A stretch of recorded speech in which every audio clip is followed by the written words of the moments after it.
Graça e paz da parte do nosso Deus e do Senhor Jesus Cristo.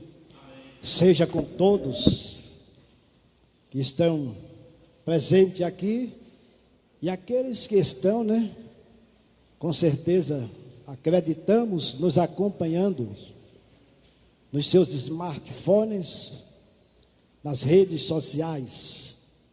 Lembrando, que aqueles que estão nas redes sociais não estejam assistindo, como já foi dito nesta noite, esteja adorando, esteja cultuando, porque alguém pode dizer, eu estou aqui assistindo. Não, irmãos, a única pessoa que assiste é Deus. Essa é a palavra que eu quero antes deixar nessa noite, irmão. Deus é quem assiste tudo. Assistir significa que Deus vê tudo, todas as coisas. Nós não assistimos nada, nós apenas veneramos ou adoramos ao Todo-Poderoso. E eu fico feliz porque estamos nesta noite, hoje pela manhã também estivemos aqui, já tivemos, pastor Eri, bons resultados. Já ouvi hoje pessoas não evangélicas fazendo elogios, glorificando o nome de Jesus Cristo, não o nome da Igreja Batista, dizendo pelo trabalho que está sendo realizado pela Igreja Batista, algumas pessoas já fizeram elogios, e hoje eu recebi essas notícias, mas tudo isso é para a glória de nosso Senhor Jesus Cristo. Nosso irmão Erison, que estava lá na capital de Pernambuco, que a gente sabe que é Recife, graças a Deus está aqui nessa noite também conosco, e eu desde já agradeço também ao copo com água, e com certeza vou falar muito até meia-noite, e eu não quero ficar aqui com a garganta seca.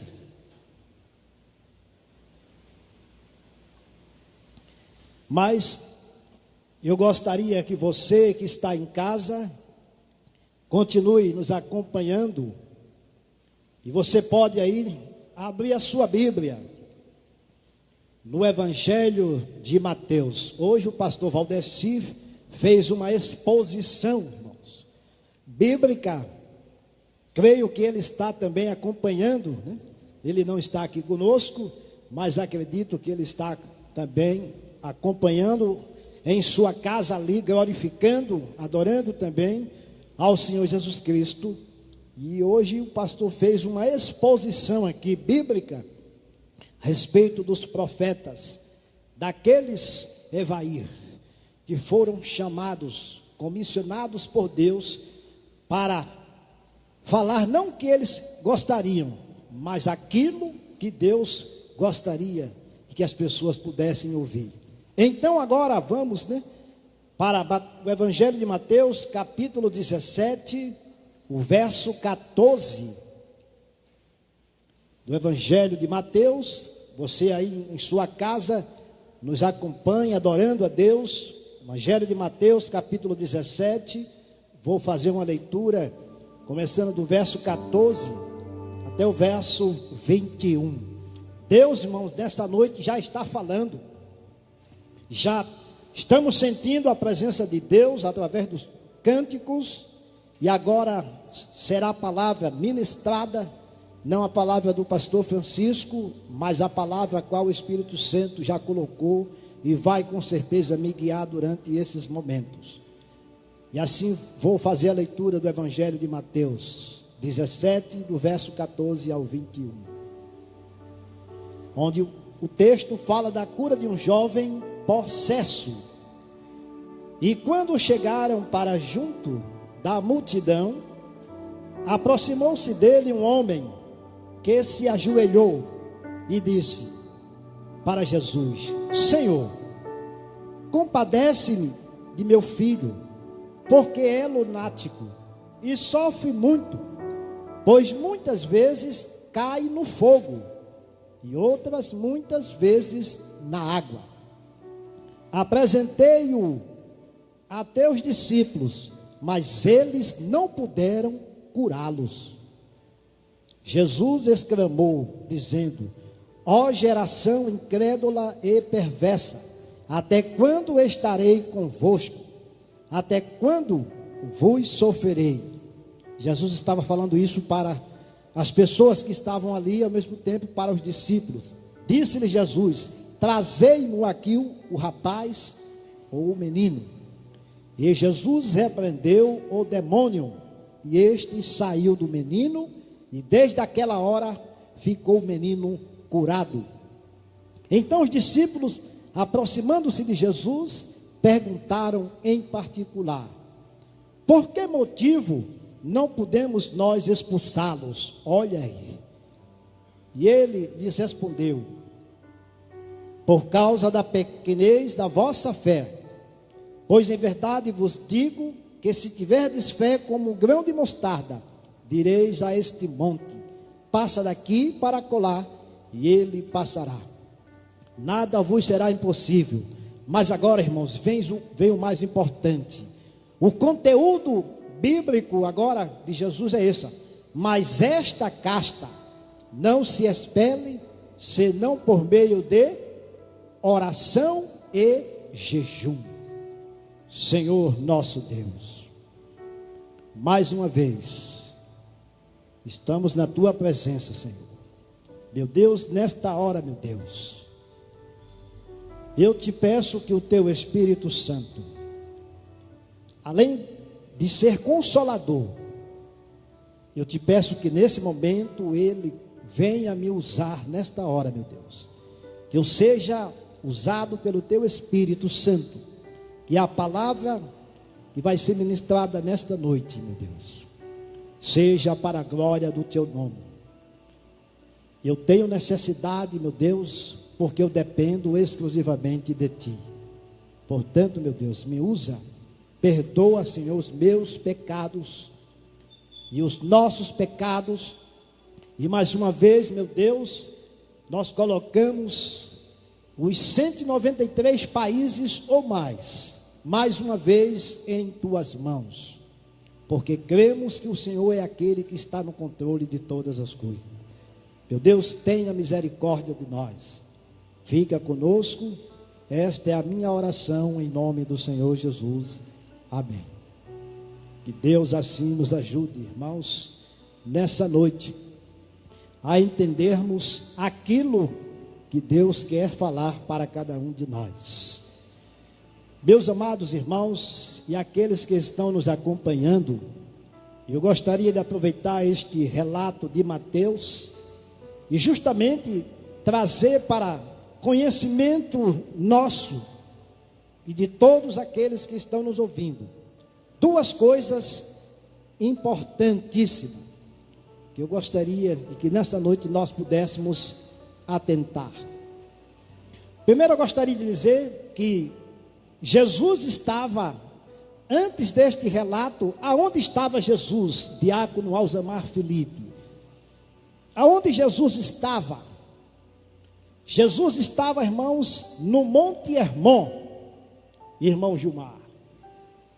Pastor Eri, Jesus estava a 2.800 metros de altura, acima do nível do mar, nas redondezas de Cesareia de Filipe. Mas Jesus, irmão Giovanni, sabia o que estava acontecendo lá embaixo. Jesus estava sabendo, o diácono Luiz Carlos, de tudo o que estava acontecendo lá no sopé do monte, ou seja, no pé do monte, lá embaixo. Jesus sabia de tudo. Mas Jesus, ele precisou subir ao monte, irmãos. 2.800 metros acima do nível do mar. Lá estava Jesus. E quando Jesus desce do monte, ele se depara com uma situação em que um pai desesperado, e que já tinha pedido aos discípulos, né, uma solução, porque o seu filho estava possesso por um espírito, que toda vez aquele espírito fazia com que o rapaz caísse na água, e muitas vezes jogava aquele rapaz no fogo. Mas eu gostaria nessa noite, irmãos, de trazer para todos nós duas coisas de suma importância e que é de suma importância para nossas vidas, como igreja, como cristão. A primeira chama-se oração, e a segunda, o jejum.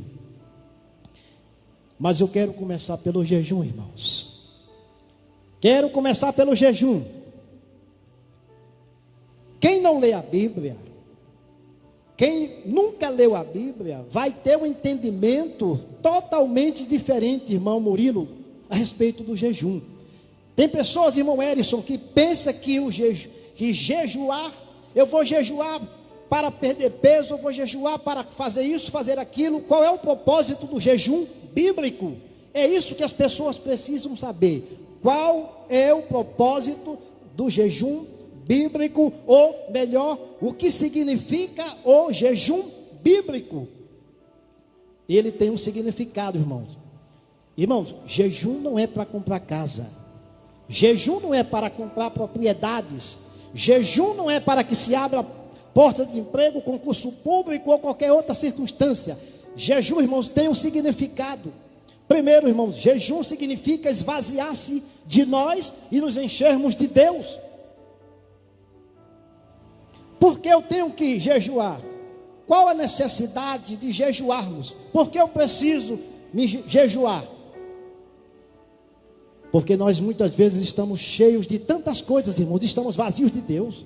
Nós muitas vezes estamos cheios, irmão Gilmar, estamos cheios, abastecidos de tantas coisas, mas estamos, irmãos, vazios de Deus.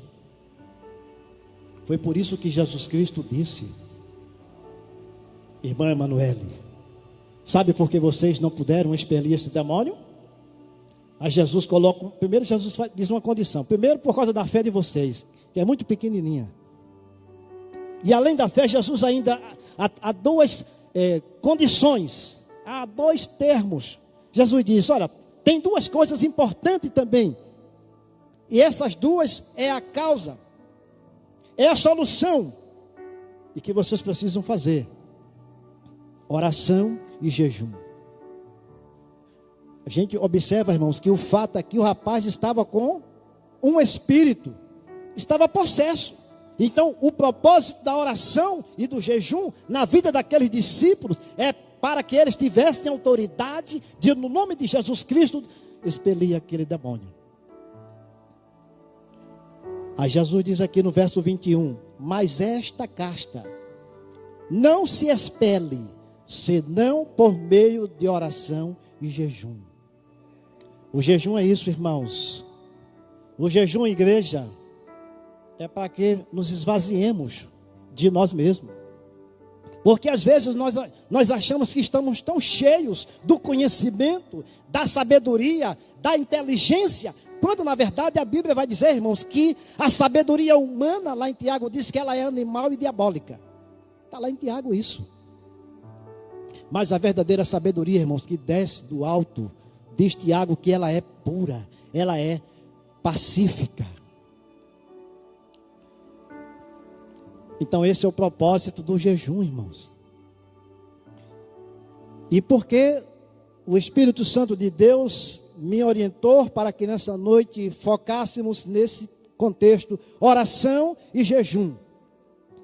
Talvez alguém que está lá do outro lado, ou depois alguém vai, com certeza, ouviu, e vai dizer assim: o pastor está falando do jejum porque o presidente Jair Messias Bolsonaro pediu para que fizéssemos um jejum. Irmãos, quero lembrar que antes do presidente da república, o jejum ele é bíblico. Antes do presidente tomar essa decisão, a Bíblia de Gênesis a Apocalipse, ela está recheada. Ela fala do jejum. E eu gostaria de citar 3 exemplos bíblicos. O primeiro está lá no livro de Esther. Primeiro está lá no livro de Esther. O que levou a rainha Esther, antes ela não era rainha, mas o que levou a rainha Esther e todos os judeus a jejuarem? Sabe qual foi a resposta, irmã Maria de Fátima?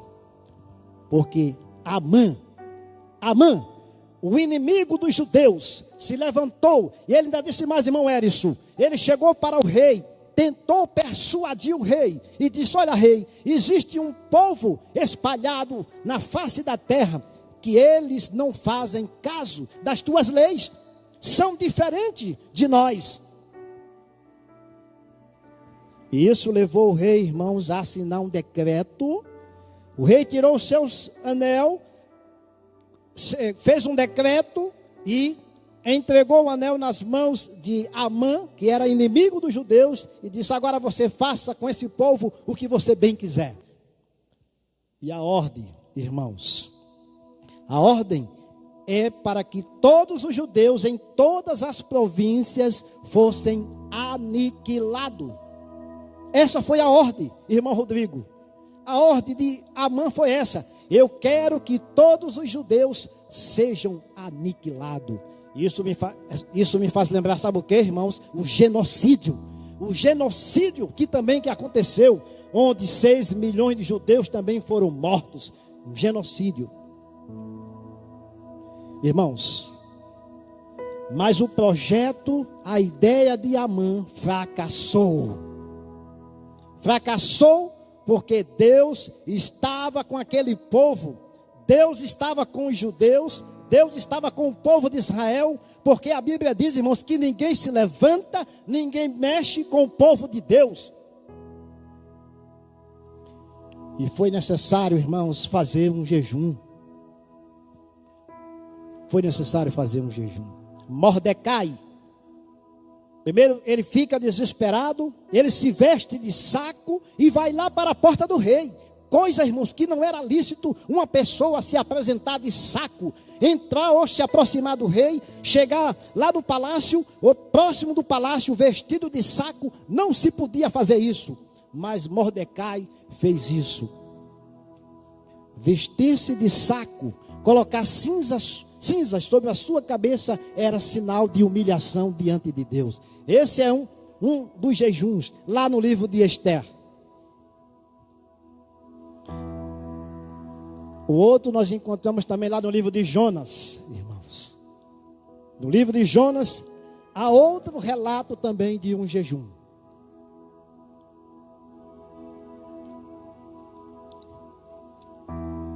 Inclusive o profeta Jonas, ele chega na cidade de Nínive.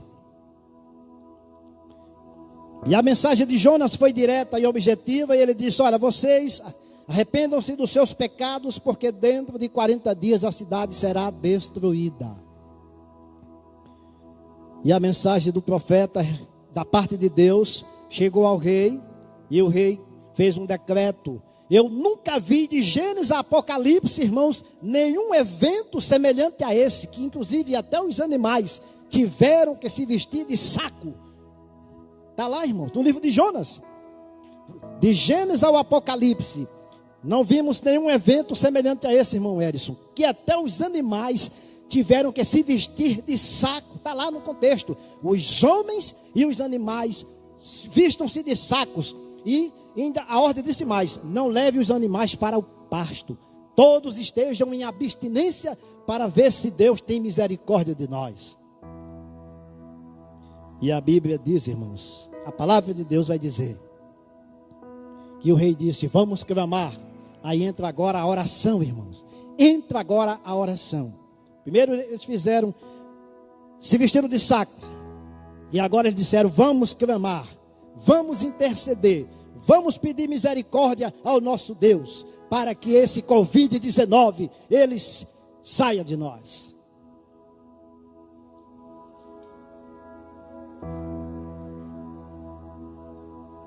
É muito fácil, muitas vezes, irmãos, nós fazermos, ou as pessoas fazerem críticas. Hoje pela manhã eu fui bem enfático, quando eu disse aqui, fui bem enfático. Críticas construtivas sejam bem-vindas, nós aceitamos. Só não aceitamos, irmãos, críticas destrutivas. É diferente. As críticas destrutivas, elas não servem para nada. Mas as construtivas, elas são benéficas porque elas nos ajudam. E com certeza, irmãos, a gente sabe que com esse com essa circunstância que levou o presidente a esse ato, com certeza vai surtir efeito, vai haver muitos falatórios, né, críticas destrutivas. Mas independente, irmãos, de que venha críticas construtivas e destrutivas, quero lembrar que Deus está no controle de todas as coisas. Porque Deus não está preocupado, irmãos, nada preocupa Deus, nada abala Deus, nenhuma circunstância mexe Deus. Por isso que Ele é Deus. E Ele está no controle de todas as coisas. E no texto de Mateus, irmãos, é muito interessante isso aqui. Veja que o jejum, veja qual é o propósito do jejum. Os discípulos não puderam expulsar aquele demônio. Mas Jesus disse que esta casta só se expele senão por meio de oração e jejum.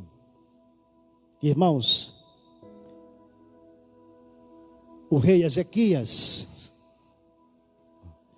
aconteceu também um fato na Bíblia, que o rei Ezequias, ele estava no seu palácio, e de repente, o rei Senaqueribe, rei da Síria, ele cerca toda a cidade, e ele manda uma carta para o rei. Eu quero que o rei Ezequias leia essa carta, e quando o rei ele recebe aquela carta vem com palavras, primeiro de blasfêmias contra Deus, e ainda diz mais: você acha que esse seu Deus pode livrar das nossas mãos?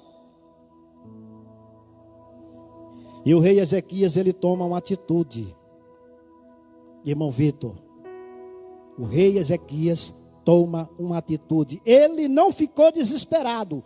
O rei Ezequias, ele não chegou para o povo e disse: estamos perdidos, não há solução. Ele não fez isso, irmãos. Ele correu para o templo. E ele pegou aquela carta com palavras de ameaças. E ele colocou lá no templo. E ele fez uma oração. E na oração ele dizia assim: Senhor, é verdade que os assírios, eles têm abatido muitas nações. E ele ainda diz mais: porque essas nações têm deuses, mas não são deuses como o Senhor nosso Deus. Porque são deuses que não têm poder. E a oração dele foi essa: livra-nos, ó Deus, das mãos de Senaqueribe. Irmãos, é por isso que aquele salmo diz assim: o choro pode durar uma noite, mas a alegria vem daqui a um ano. É assim que diz? Não. O salmista diz: o choro pode durar uma noite, mas a alegria vem ao amanhecer. E para a surpresa do rei Ezequias, e para a surpresa de todo o exército de Israel, está lá no livro de Isaías, capítulo 37. Logo ao amanhecer, bem cedinho, quando o rei se levanta, quando as pessoas se levantam, irmãos, eles tomam um choque, ficam surpresa. Mas surpreso com o quê? 185 mil cadáveres mortos, porque Deus, Erison, mandou um anjo. Deus só mandou um anjo, irmãos. Um anjo só exterminou 185 mil assírios. E sabe o que foi que aconteceu com Senaqueribe, irmãos? Ainda não terminou a história, irmão. A história dele terminou triste, irmãos. A história de todos aqueles que se levantam contra o povo de Deus, irmãos, torna-se uma história triste. Porque quando ele voltou para a sua casa, diz o texto bíblico que ele entrou lá no lugar onde ele adorava ao Deus pagão dele. Quando ele entrou lá no templo pagão, os seus filhos vieram e mataram ele lá. Ele foi morto pelos seus próprios filhos. Veja que tragédia. Irmãos, o nosso Deus, Ele é poderoso. E por isso, irmãos, que nós temos uma grande arma. Chama-se oração. Porque foi através da oração, irmãos, que Elias orou e não choveu 3 anos e 6 meses. Foi através da oração que Jonas orou lá no ventre do grande peixe. E Deus falou com o peixe e o peixe vomitou ele na beira da praia. Foi através da oração, irmãos, que Sadraque, Mesaque, Abednego, eles caíram naquela fornalha ardente de fogo, acrescentada mais 7 vezes, mas foi a oração que fez com que o homem de branco estivesse ali, dando livramento a ele. Foi através da oração, irmãos, que Daniel orou, e Deus mandou um anjo, e o anjo fechou a boca dos leões. Então, irmãos, a oração e o jejum é de suma importância. Talvez alguém diga: pastor, mas eu não vejo necessidade de hoje nós jejuarmos. Eu não vejo necessidade de nós jejuarmos. Pense como quiser, mas o jejum, irmãos, ele tem propósito, ele tem um objetivo. Mais uma vez eu quero finalizar dizendo que o jejum, primeiro, significa nos esvaziarmos de nós mesmos, nos esvaziarmos do egoísmo e nos enchermos de Deus. O jejum, a falta do jejum e a oração foi a causa que os discípulos de Jesus não puderam expelir aquele demônio. A falta de oração, irmãos, se nós orarmos, se nós fizermos o que está escrito lá em 2 Crônicas 7:14, primeiro precisamos orar. Se o meu povo que se chama pelo meu nome se humilhar e orar, buscar e se desviarmos dos nossos maus caminhos, com certeza, irmãos, Deus vai ouvir as nossas orações. O Senhor vai ouvir as nossas orações e com certeza Ele vai nos responder. Então deixo essa palavra para todos nós nesta noite, e aqueles que estão acompanhando, que com certeza vão acompanhar. Nunca esqueça disso. Você tem uma arma poderosa. E coloque essa arma em prática. Oração e jejum. Porque eu tenho certeza que com a oração, irmãos, depois nós vamos ouvir, irmãos, as boas novas. Não há mais Covid-19. Não há mais Covid-19. Porque Deus foi misericordioso. Ele nos ouviu. Que Deus nessa noite nos abençoe. Que Ele nos ajude, irmãos. E que ao retornarmos às nossas casas, possamos continuar com este mesmo objetivo. Orando. E também jejuando, irmãos. Agora, irmão, com detalhe. Quando você for jejuar, faça entre você e Deus. Quando é um jejum coletivo é diferente. Aí está todo mundo sabendo, né? Coletivo, está todos informados. Mas quando você for fazer, você sozinho, não faça. Que você e Deus exclusivamente saiba. E eu tenho certeza que muitas coisas vai acontecer no nosso meio. E eu finalizo com as palavras lá de Josué que diz: santificai-vos, porque amanhã o Senhor fará maravilha no vosso meio. Que Deus nesta noite nos abençoe.